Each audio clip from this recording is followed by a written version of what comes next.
Olá, assombrados! Eu sou a Ana Paula e vou contar um relato para vocês neste tipo ao vivo de hoje. Tudo bem? Espero que sim, que esteja tudo bem. Para quem não conhece, nós somos o canal Assombrado, temos vídeos todos os dias no canal, todas as noites tem o quê? Relato ao vivo entre 10 e 11 horas da noite, e todos os dias às 11 da manhã tem relato também. Tem tipo ao vivo de segunda a sexta, coletânea de relatos no sábado, coletânea temática de relatos no domingo, 12:30 todos os dias tem vídeo do Matheus com o Almanaque Assombrado de segunda a sexta, notícias de sábado e domingo, e um domingo outro, um especial, quase todo domingo agora. E os conteúdos exclusivos para membros do canal. Ao longo da semana temos conteúdos exclusivos aí para quem é membro do canal, certo? Mas vamos ao tipo ao vivo de hoje, que é este relato aqui, Hotel Assombrado. Alguém me pediu sobre casa, coisas assombradas, então aqui ó, Hotel Assombrado, será? Pode tomar água no unicórnio, vamos lá. Todos os nomes estão trocados, inclusive o meu. Olá, Ana, Matheus e Assombrados, me chamo Fulana, tenho 20 anos e sou de Foz, no Paraná. Segue minha pequena coletânea de mini relatos que se passaram no hotel onde eu trabalho. No ano passado, eu finalmente consegui o meu primeiro emprego em um hotel novo aqui na cidade, chamado, o nome tá trocado, tá bom? Hotel Top. Deixa eu só abrir pro Rabinho aqui para ele me dar paz. Só um pouquinho, dá uma licencinha, tá? Eu já volto. Vai, Rabinho,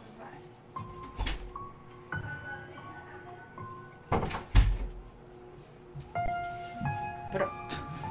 Pronto, voltando aqui. Então, trabalhei aqui num hotel novo aqui da cidade chamado Hotel Top. Não é esse o nome, tá bom? Só para dar um pouco do contexto a respeito do lugar, o hotel foi inaugurado em abril de 2019. Antes dele já tinha um prédio ali que costumava ser um hostel com uma péssima reputação. Os hóspedes ficavam lá de semanas a meses. Deixa eu só ver aqui como que tá. Tá, beleza. Os hóspedes ficavam lá de semanas a meses. E além de alguns trabalhadores do governo, também ficavam muitas pessoas de caráter suspeito. Boatos dizem que pessoas já foram até mortas lá dentro, já que o bairro onde o prédio fica também não é lá muito seguro. O prédio foi todo reformado para a abertura desse hotel. E agora, ao invés de 3 andares, tem 7, com 4 novos andares. Eu fui contratada lá como recepcionista em agosto de 2019. Eu peguei o turno da manhã, começando às 7 e saindo às 3. O turno mais movimentado de todos. Vou explicar rapidinho como funcionam os turnos. Além de minha,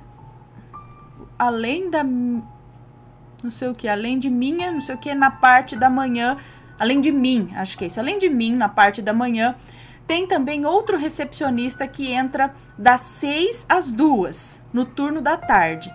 O primeiro entra das 2 às 10 e o outro das 3 às 11. Para assim ninguém ficar sozinho atrás do balcão, sabe? E por último tem o recepcionista da madrugada. Ele é o único que fica sozinho durante o turno. Ele fica das 11 até às 6 da manhã.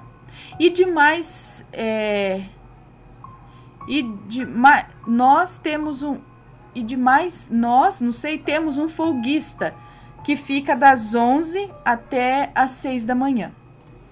Eu tô confundindo. Temos um folguista que, quando não vem cobrir a folga de alguém, entra às 10 da manhã e sai às 6 da tarde. Enfim. Acho que é ademais, temos um folguista.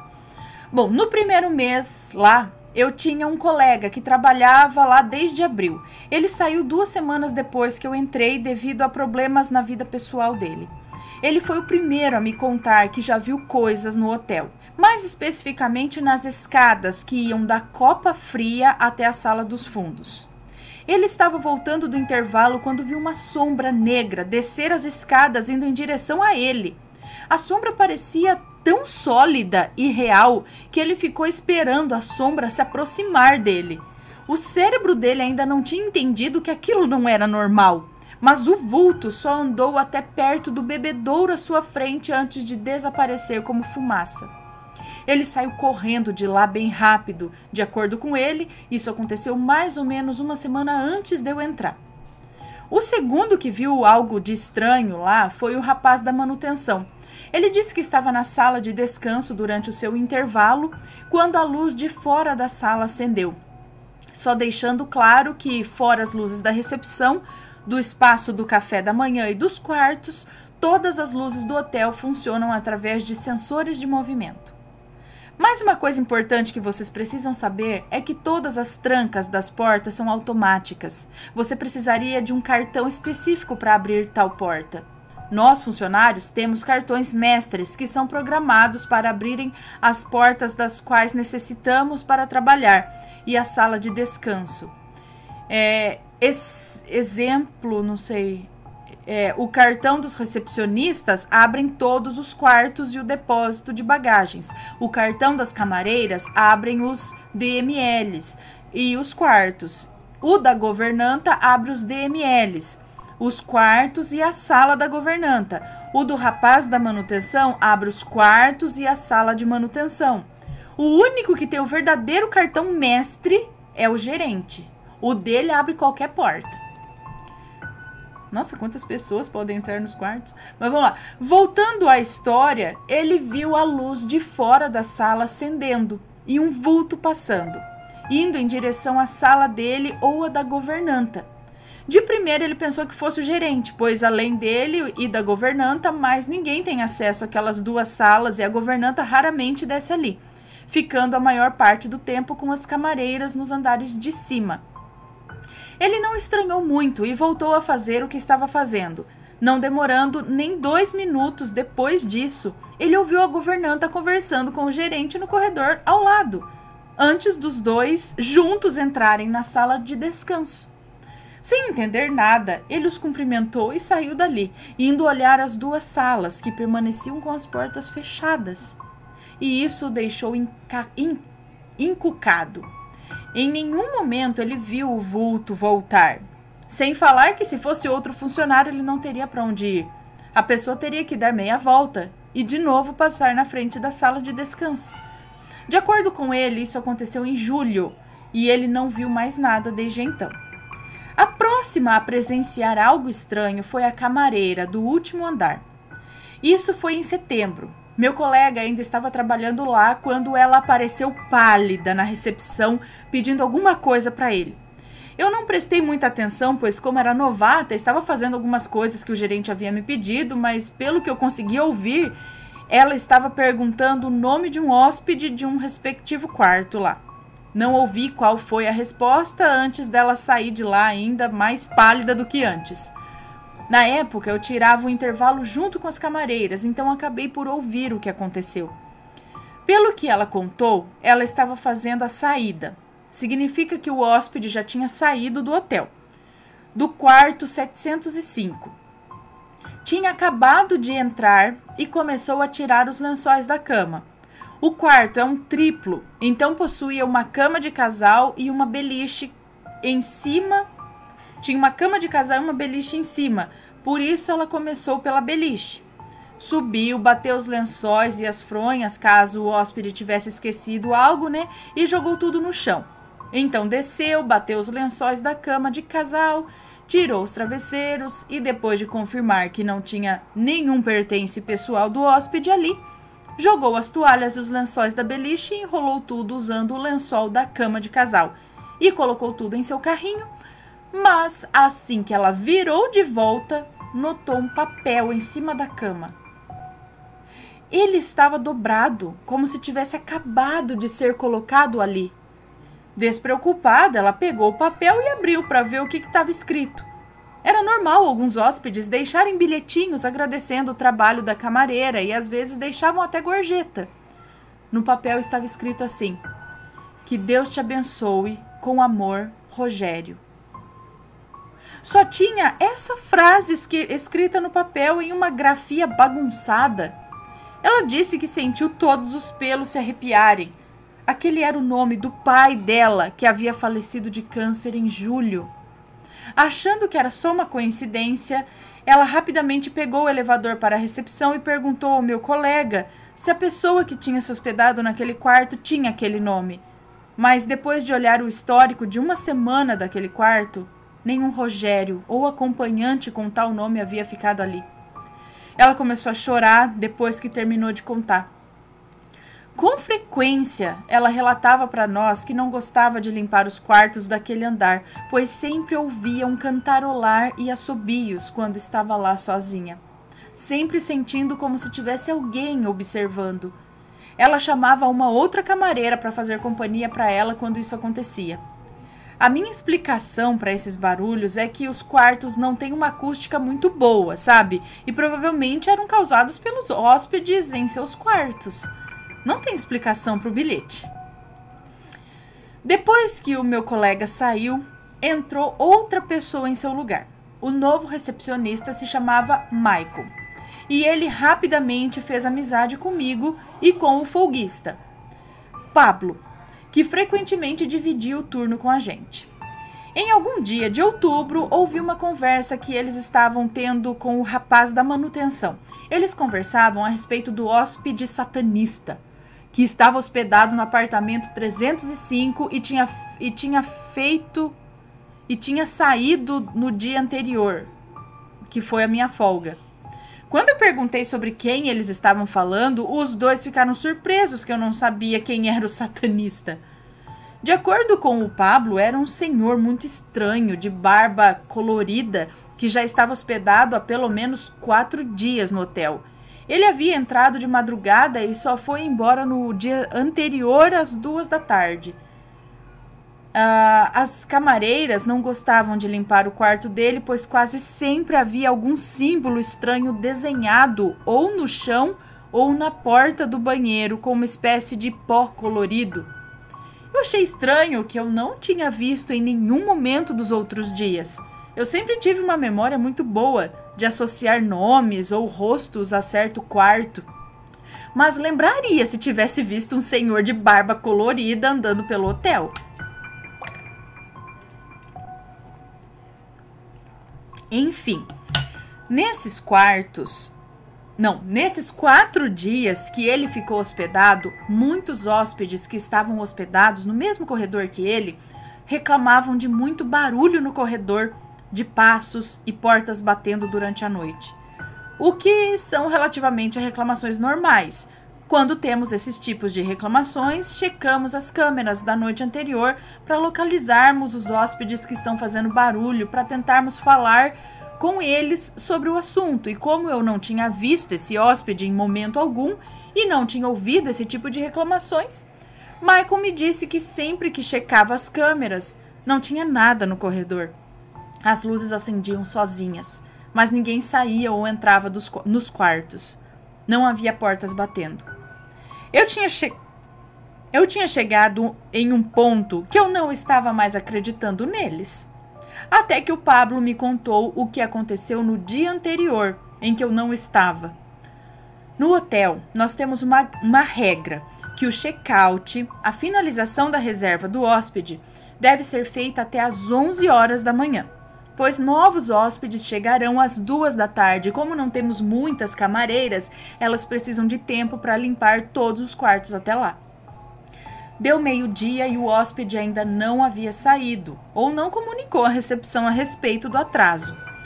Nós subimos nos quartos para ver o que estava acontecendo, e foi o que Pablo fez no dia anterior. Esse hóspede do 305 não tinha feito check-out ainda, e quando deu 12:30, ele subiu no quarto para ver qual era a situação do homem. Ao chegar lá, ele bateu na porta e, depois de não obter qualquer resposta, ele entrou no quarto. O hóspede já havia ido embora. O quarto estava vazio e isso não é comum. É até que normal os hóspedes irem embora sem fazer o check-out, mas não recomendamos que façam isso, pois muitas vezes eles precisam acertar a conta do quarto, né? Como o Pablo sabia que não tinha nada para aquele hóspede acertar, ele deu de ombros e fechou a porta. Mas ao se virar, ele notou um papel no chão atrás dele. Ao pegar, notou que tinha um símbolo duvidoso desenhado no papel.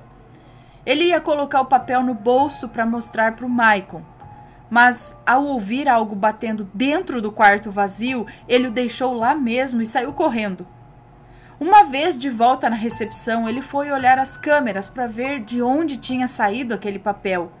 Vendo as gravações, ele notou que assim que ele abriu a porta do quarto, o papel passou voando por cima de sua cabeça e caiu no chão atrás dele. Como se o papel tivesse sido colocado em cima da porta, sabe? E aí viu a gravação e eu vi a gravação e parcialmente acreditei neles, mas depois eu confirmei com a camareira do andar dele. Ela teve que limpar muitos símbolos estranhos no quarto e sempre rezava um Pai Nosso antes e depois de entrar naquele quarto. Ela também disse que no dia que ele saiu, quando ela foi fazer a limpeza do quarto, dessa vez o símbolo estava desenhado bem grande no lençol da cama. Depois disso, fui eu que comecei a presenciar coisas sem explicação lá. A maior parte aconteceu em novembro.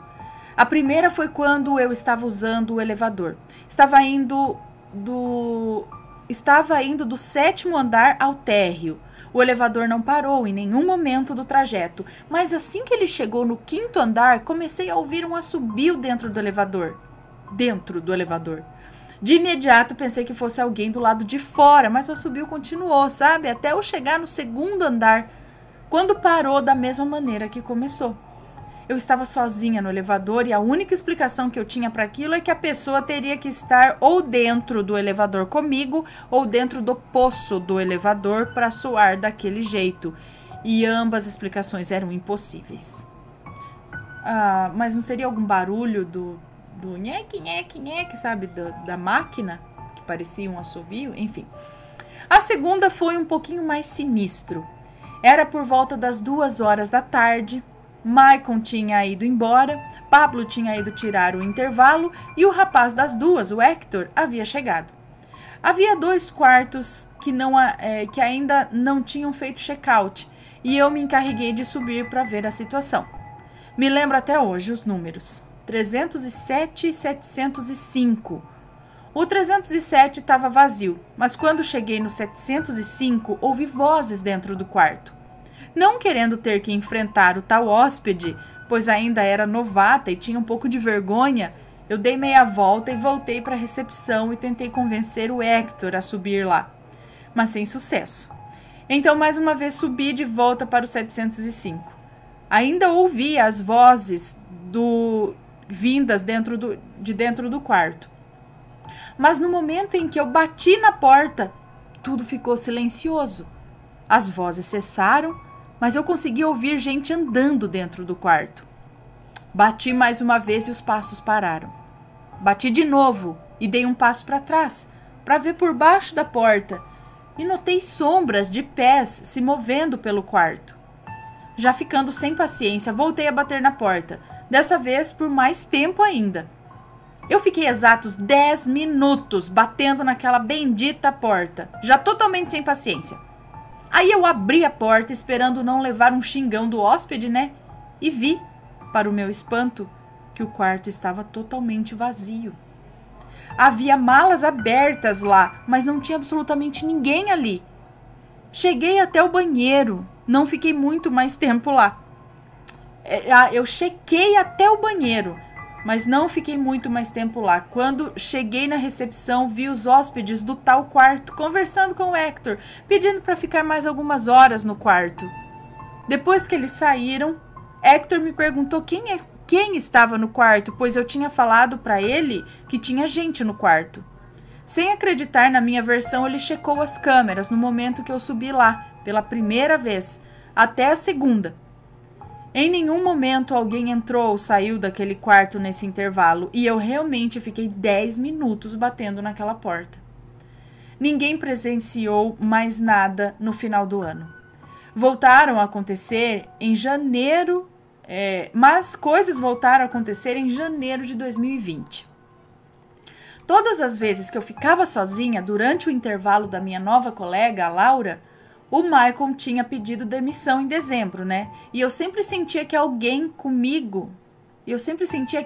alguém comigo atrás daquele balcão.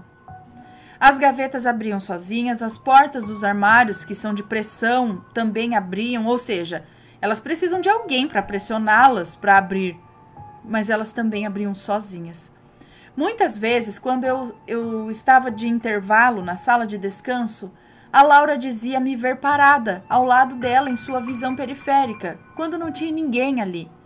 Quase sempre que eu subia para verificar os quartos, eu via vultos passarem atrás de mim, através dos espelhos que ficam nas paredes dos quartos. Mas o mais sinistro de todos esses que eu contei, na minha opinião, envolveu nosso sistema de alarme especial. Na parede atrás do balcão temos um painel com luzes vermelhas, cada uma representando um quarto, PNE, pessoa com necessidade especial. Ah, entendi. Quando eles precisam de ajuda, eles apertam um botão dentro do quarto que aciona um alarme ali na recepção e a luz brilha, identificando o quarto. Por muito tempo, as luzes não tinham identificação, elas apenas brilhavam, mas não tínhamos como identificar de qual quarto elas vinham. Então, em um dia, sem movimento, o Maicon, junto comigo e o rapaz da manutenção, trabalhamos juntos para identificarmos cada luzinha. O rapaz da manutenção nos mandava por mensagem em qual quarto ele estava e apertava o botão, e a gente numerava as luzes de acordo. Nós conferimos no dia seguinte, já que não tivemos tempo de fazer no dia anterior, e todas estavam de acordo com o seu respectivo quarto. Isso foi em dezembro. Um pouco antes do Maicon sair, e desde então ninguém mais se incomodou com as luzes. Raramente tínhamos hóspedes especiais, então famílias normais ficavam nesses quartos. Todas as ocasiões em que soaram os alarmes eram crianças brincando pelo quarto e apertando tudo que vinham pela frente. O que eu vou contar agora aconteceu mais recentemente, entre fevereiro e março. Nós, do ramo hoteleiro, já estávamos sofrendo com as consequências do vírus. A cada dia chegavam menos e menos hóspedes. O hotel estava parcialmente vazio e, aproveitando a falta de hóspedes, o gerente interditou alguns quartos para fazer algumas manutenções mais pesadas. Era uma manhã de segunda-feira, por volta das 7 horas da manhã, horário em que a maior parte dos hóspedes estavam no salão tendo seu café da manhã. Eu estava verificando as reservas do dia anterior quando ouvi o alarme PNE atrás de mim. Eu e a Laura nos viramos na hora, esperando que ele soasse mais uma vez, para vermos de qual quarto vinha. Por sorte, ele soou mais uma vez. Quarto 209. Como eu tenho uma boa memória de quartos e hóspedes, disse para ela que tinha quase certeza que era uma família com criança que estava hospedada nele. Nós duas demos de ombro e voltamos às nossas tarefas. Eu, no entanto, fiquei com uma pulga atrás da orelha e fui no sistema conferir se a minha memória estava correta. Eu senti o sangue gelar quando vi que o quarto estava interditado para manutenção. Contei para Laura, que arregalou os olhos e rapidamente disse que devia ser o gerente ou o rapaz da manutenção. Eu olhei o relógio do computador e era 7h20 da manhã. Eu disse para ela que o gerente só entra às 8 e o rapaz da manutenção não havia chegado ainda. Ela ficou desacreditada e foi checar as câmeras do estacionamento. E constatamos que realmente o rapaz da manutenção não havia chegado ainda, mas que o gerente já havia chegado. Já respirando mais aliviada, pedi para ela mandar mensagem para o gerente perguntando onde ele estava. Laura me cutucou alguns instantes depois com os olhos arregalados e me mostrou a resposta dele. Ele disse assim: "Estou na sala de descanso com as camareiras. Por quê? Precisa de alguma coisa?" Laura mandou um áudio explicando o que aconteceu para ele e ele respondeu: "KKKKK, qual das duas vai ser a corajosa para verificar o quarto?" Decidi que eu subiria. E tinha alguma coisa se tinha alguma coisa sobrenatural lá, eu queria ver. Sempre fui curiosa a respeito do paranormal e, apesar de ser um pouco cética, não duvido dessas coisas. Subi no segundo andar e entrei no quarto. E ele realmente estava vazio. Não havia nem colcha nos colchões das camas, mas também não achei o tal botão. Eu nunca tinha visto ele, então eu não sabia onde ficava localizado. Na volta pelas escadas, me encontrei com o gerente que estava subindo para verificar o quarto também, e ele me fez acompanhá-lo novamente de volta ao quarto, para me mostrar onde ficava o botão. Quando chegamos lá, ele me mostrou o botão embaixo da pia do banheiro. Ele mandou uma mensagem para Laura avisando que ia apertar o botão de novo e para ela verificar qual luz ia acender. Ele apertou várias vezes o botão e a resposta que a Laura deu foi que nenhuma luz acendeu. Eu me arrepiei toda. O gerente disse que provavelmente era problema na fiação. Ele pedira para o rapaz da manutenção verificar mais tarde e a luz que acendeu era um alarme de um outro quarto. Mas pessoalmente não acredito que seja isso. Todas as luzes estavam numeradas corretamente. Eu estava lá quando aconteceu e as chances de realmente estarem trocadas era muito baixa, já que de 9 quartos PNE que nós temos, 6 estavam para manutenção, 2 estavam vazios e só um estava ocupado. Mas para o final do meu turno, o rapaz da manutenção veio falar comigo. Ele disse que checou o alarme do 209 e ele estava funcionando normalmente. Foi durante o meu intervalo. Laura confirmou para mim no dia seguinte. Olha, não havia nenhum problema na fiação e a numeração estava correta. Não sabia se eu ficava mais confusa com o que aconteceu ou assustada. Enfim, esses foram os meus relatos curtinhos a respeito do hotel onde eu trabalho. Sei que não foram grande coisa, mas foram coisas estranhas e quase sem explicação que aconteceram lá. E eu decidi compartilhar com vocês e com os assombrados. Espero que você leia ele em uma live ou quem sabe mais uma coletânea especial de hotéis. Ele é muito longo para uma coletânea. Um beijo e abraço para todos da família Assombrado. Obrigada por ler meu relato e reforçando, por favor, fiquem todos em casa, não saiam, a não ser que seja extremamente necessário, lavem as mãos e se mantenham hidratados. Atenciosamente, Fulana. Um beijo para você, muito obrigada. E o hotel ele já era assombrado com os primeiros andares e os outros passaram a ser assombrados também. Mas e a mulher, a camareira que recebeu um recado do pai ali?